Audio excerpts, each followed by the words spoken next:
बिस्मिल्लाहिर्रहमानिर्रहीम। Elementary statistics step by step approach और इसका 7th एडिशन है और इसका पेज नंबर है 509। प्रॉब्लम नंबर है 10, seat belt use. In a sample of 200 men 130 said they used seat belts. In a sample of 300 women 63 said they used seat belts. Test the claim that men are more safety conscious than women. At alpha is equal to 0.01, use the p-value method. अब ये problem है और इसमें उसने यहाँ पे जो hypothesis दे रहा है कि क्लेम ये है that men are more safety conscious than women. तो मेन हैं ज़्यादा केयरिंग करते हैं एज़ कम्पेयर टू वोमेन, ये उनका प्रॉब्लम है। तो इसका मतलब है कि वो मेन परसेंटेज जो है या मेन की प्रोपोर्शन है वो as compare to the women ये ज़्यादा होगी। तो दिस मीन्स के P1 is greater then P2। अगर P1 proportion of the main है और P2 proportion of the women है तो ये उसने कहा कि हाइपोथेसिस ये है कि men are generally more safety conscious than women, कि वो ज़्यादा केयर करते हैं सीट बेल्ट को इस्तेमाल करने में।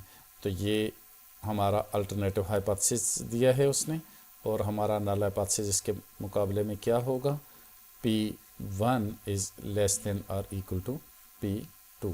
तो ये हमारा अल्टरनेटिव और ये नल हाइपोथेसिस फार्मूलेट हो गया। लेवल ऑफ सिग्निफिकेंस 0.01 आ गया है। इसको हमने पी वैल्यू मेथड से भी करना है, लेकिन पहले मैं जनरल मेथड से पहले कर लेता हूँ, फिर फाइनली इसको पी वैल्यू मेथड से भी कर लूँगा। थर्ड स्टेप में हमारा जो टेस्ट स्टैटिस्टिक्स होगी वो क्या आएगी। अब ये डिफरेंस बिटवीन टू प्रोपोर्शन का प्रॉब्लम है, तो हम यहाँ पर देखें difference between two proportion. Parameter P1 minus P2 है और इसका एस्टिमेटर ये है P1 hat minus P2 hat और उसका स्टैंडर्ड एरर ये दिया गया है और इसका टेबल है Z टेबल। तो दिस मीन्स कि हमने Z टेबल यूज़ करना है और हमारा जो Z का टेबल बनेगा वो क्या होगा, हम Z is equal to estimator P1 hat minus P2 है और इसमें से सब्ट्रैक्ट करेंगे किसको, P1 minus P2 population proportions का डिफरेंस, और इसको डिवाइड करेंगे किस पे, P1 hat Q1 hat over N1 plus P2 hat Q2 hat over N2 और इसको स्क्वायर रूट BS का ले लेंगे। और इसके बाद फोर्थ स्टेप में हम क्रिटिकल रीजन फाइंड आउट कर लेते हैं on the basis of level of significance. ये देखें तो क्रिटिकल रीजन हमारे पास क्या बनेगा, लेवल ऑफ सिग्निफिकेंस आपके पास 0.01 है और H1 जो है वो हमारे पास क्या आ रहा है, यहाँ पर देखें P1 is greater then P2। तो ये राइट साइडेड टेस्ट आ रहा है। तो ये डायग्राम मैंने ड्रा कर ली। अब इसमें हमने अल्फ़ा को राइट साइड पे लेना है, यहाँ पे इस तरफ ले लेंगे तो अल्फ़ा इज़ इक्वल टू 0.01 आ जाएगा।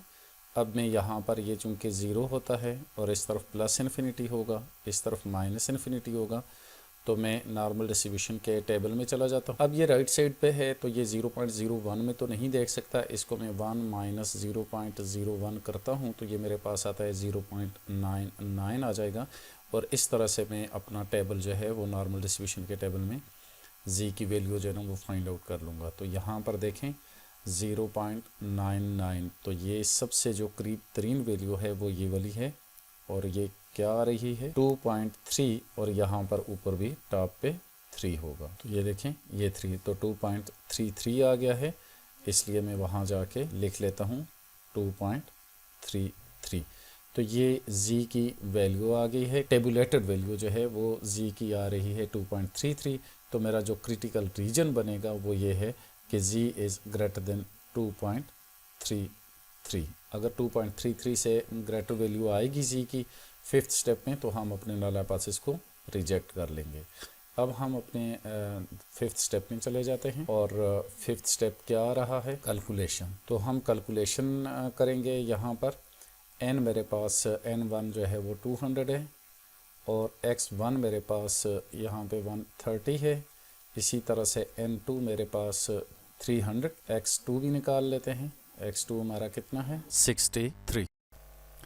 अब हम P1 और P2 फाइंड आउट करेंगे, 130/200 और इसी तरह से P2 63/300।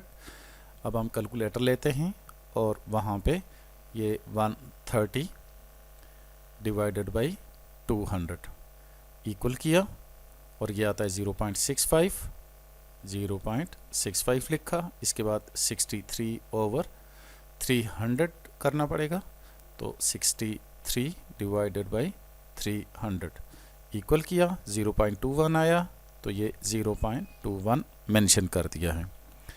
इसके बाद हम Q1 और Q2 फाइंड आउट करेंगे, तो Q1 1 माइनस P1 हैट होता है, तो विच इज़ इक्वल टू 0.35। इसी तरह से Q2 हैट भी ये आता है 0.79 के इक्वल।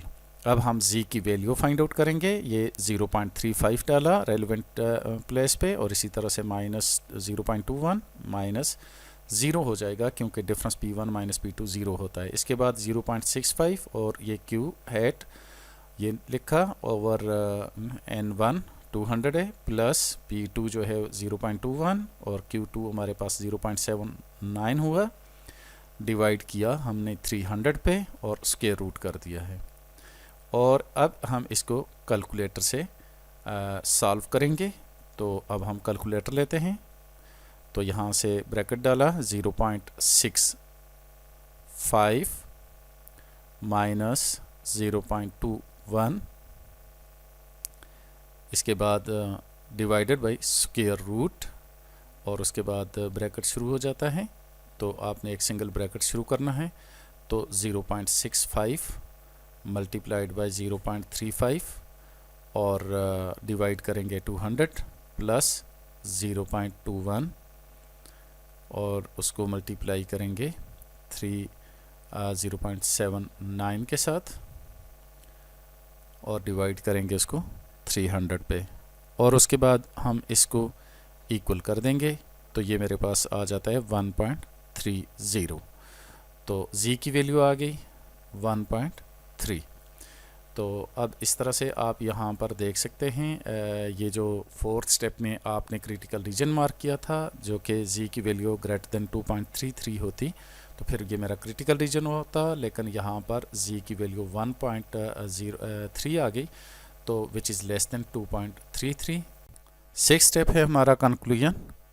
तो अब हम कंक्लूजन में लिखते हैं कि as Z calculated value which is 1.3 is less than Z tabulated value और जो कि 2.33 आ रही है, तो so we are unable to reject H0 or we cannot reject H0।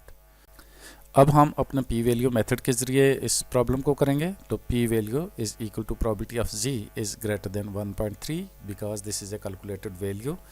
तो अब हम इस 1.3 जो वैल्यू है इससे अबव का एरिया फाइंड आउट करेंगे जो कि मेरी P वैल्यू बन जाएगी। तो ये हमने डायग्राम बनाई और ये 1.3 लिखा, इससे अबव ये वाला एरिया फाइंड आउट करना है। और इस एरिया को कैसे फाइंड आउट करेंगे, इसको टोटल में से माइनस करेंगे, 1 minus Z is less than 1.3। तो 1.3 तक जो एरिया होगा उसको 1 से माइनस कर देंगे। हमने नॉर्मल डिस्ट्रीब्यूशन का टेबल लिया और इसको देखेंगे 1.3 में, तो ये मेरे पास जो वैल्यू आ रही है 0.9032 आ रही है। तो इसको मैं यहाँ पर सब्स्टिट्यूट करूँगा 0.9032 और इसके बाद हम कैलकुलेटर इस्तेमाल करेंगे। तो ये आता है 1 माइनस 0.9032 इक्वल टू 0968 आ रहा है।